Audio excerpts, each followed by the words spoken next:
एकछिन आउनुहोस् झिमरुक गाउँपालिका 1 बिटडाँडामा यस मातृभूमि लघु वित्त वित्तीय संस्था लिमिटेडले एक दिने पशु स्वास्थ्य शिविर सञ्चालन गरेको हुँदा यस पशु स्वास्थ्य शिविरमा विशेष गरी हामीले केन्द्र नम्बर 116 र केन्द्र नम्बर 90 को 2 वटा समूहलाई यो बिटडाँडामा चाहिँ हामीले एक दिने पशु स्वास्थ्य शिविर सञ्चालन गरेका छौँ।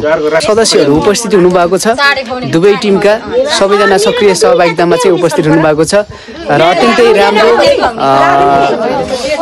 व्यवस्थित तरिकाले हाम्रो उद्यम विकास संयोजक आदरणीय सर राजन थापा सरले पशु स्वास्थ्य शिविरको बारेमा चाहिँ सल्लाह सुझाव दिइसक्नु भएको छ र भर्खरै मात्रै हामीले औषधिहरू वितरण गर्दैछौँ। देखिहाल्नुभयो तपाईँहरूले उहाँहरूले पनि दबाई पाउनु भएको छ। अत्यन्तै खुसी हुनुभएको छ सबैजना। सो रमाइलो लागिरहेछ।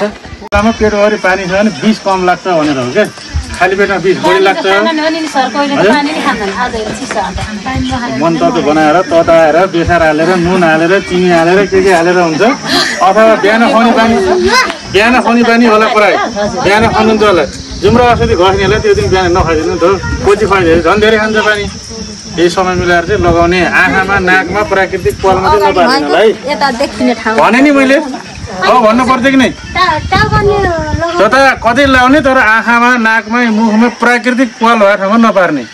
जस्तो बिउनी बाख्रा लाउनु पर्ला अथवा भर्खरका 2-3 महिनाको पाठापाठीलाई लाउनु पर्ला। त्यस्तो बेला अझ पातलो बनाएर चाहिँ हल्का हल्का लगाइदिने है। यो फेरि केटाकेटीले समात्लान् के गर्लान् खालान् ख्याल गर्नु होला। यो थाहा पाउनुहुन्छ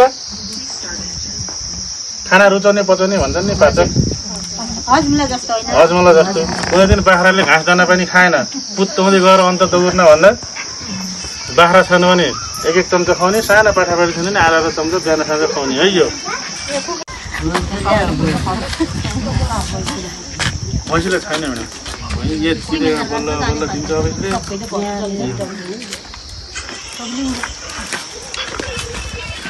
बुझ्नु भएन भने फोन गर्नलाई है। अर्को आउनुहोस् त हिमा कुमारी म्याडमको 4 सबै ठुला कि साना ठुला कति हुन्?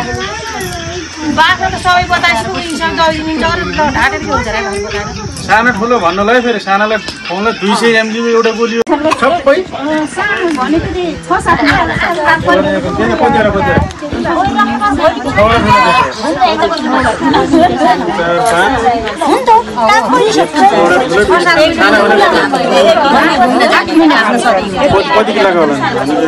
हामी करिब अन्तिम समयमा आइसकेका छौँ। विशेष गरी यस मातृभूमि लघु वित्त वित्तीय संस्था लिमिटेडले यस झिमरुक गाउँपालिका 1 बिटडाँडामा चाहिँ केन्द्र नम्बर 116 र केन्द्र नम्बर 90 लाई 2 वटा समूहलाई पशु स्वास्थ्य शिविर अन्तर्गत विभिन्न किसिमका बाख्रा भैँसीहरूमा आएका समस्याहरूलाई समाधान गर्दै उद्यम विकास अधिकृत आदरणीय सर राजन थापा सरले औषधिहरू वितरण गरिरहनु भएको छ र सदस्यहरूले आफ्ना बाख्रा भैँसीहरूको समस्याहरू राखिरहनु भएको छ कर्मिक रूपमा र क्रमशः प्रत्येक व्यक्तिलाई आफ्नो नाम बोलाइ उहाँहरूले चाहिँ औषधिहरू लिइरहनु भएको छ। जहाँसम्म लाग्छ आजको यो कार्यक्रमले उहाँहरूलाई थप अझ ऊर्जा हुनेछ र व्यवसायमुखी सदस्य बन्नको लागि चाहिँ थप प्रेरणा हुनेछ।